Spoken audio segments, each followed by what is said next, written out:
today, most people who practice their connection to spirit, whether it be professionally as mediums or intuitive readers or energy workers, or just people looking to develop personally, accept and proselytize that the ability to connect with spirit is not a gift given to the select few, that it is something that all sentient beings have the ability to do, and that the true gift is not the connection, although that is a gift like any other sense, like sight or hearing or taste or touch, but that the true gift is the curiosity to pursue it.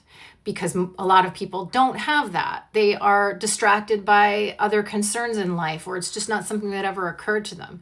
And if you are born with the gift to be interested in that connection, then you are also given the awareness of that connection, and that is a true gift. The awareness is the gift. But I think it's important to regularly point out this fact for a variety of reasons. The fact that we are all able to connect with spirit and able to read the energies around us. One of the reasons is simply to help individuals realize their own gifts and their own abilities. That's the number one reason. But also, I think it takes the power out of the hands of the select few and gives it to the people and gets rid of the need for a middle person, because I think we've learned from dogmatic religion that middle people are not necessary to connect to God. And then thirdly, and perhaps most importantly, I think the reason it's important to point out this general ability that exists for all sentient beings is because I think it's a part of our expansion and our evolution as a species. And I think the only way to bring it to the forefront of awareness is through the connection to science, which is growing slowly. There are institutes that study the connection to psychic energy that have existed since, I think, the 40s, but it's growing, and more scientists are becoming comfortable with studying this aspect of nature to see how it can reveal information about consciousness.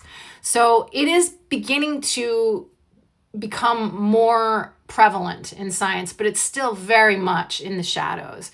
Most scientists are afraid to access this forbidden knowledge, as it's called in science, because they're afraid of not getting funding or of being laughed out of their profession. And so most don't have the courage to step forward, and I don't really blame them. I can't say I would do differently if I were them.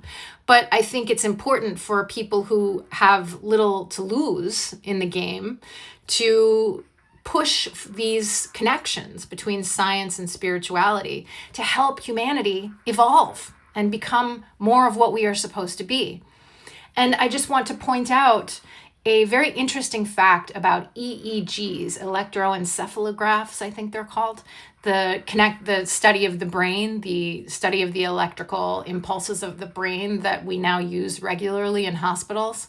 The way that machine was developed was through a man named Hans Berger, who, as a young man, was in the army, in the cavalry. In his country, it wasn't the army, but he was in the cavalry, and he was riding a horse, and the horse threw him into the middle of the road.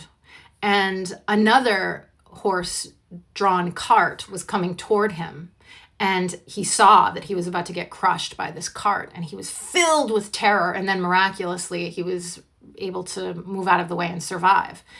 And later that day, he received a telegram from his father, who explained that his sister had had a very terrifying feeling earlier in the day, that something had happened to him, and that they wanted to make sure he was okay. And this spurred his interest in what he called psychic energy. And through his research and study, he went to school after he became a psychiatrist and a researcher, and he developed the EEG. He was the one who developed it because of his interest in psychic information, because his sister had this incredibly awe-inspiring experience where their connection was so deep that she knew that he had been in harm's way without him telling her.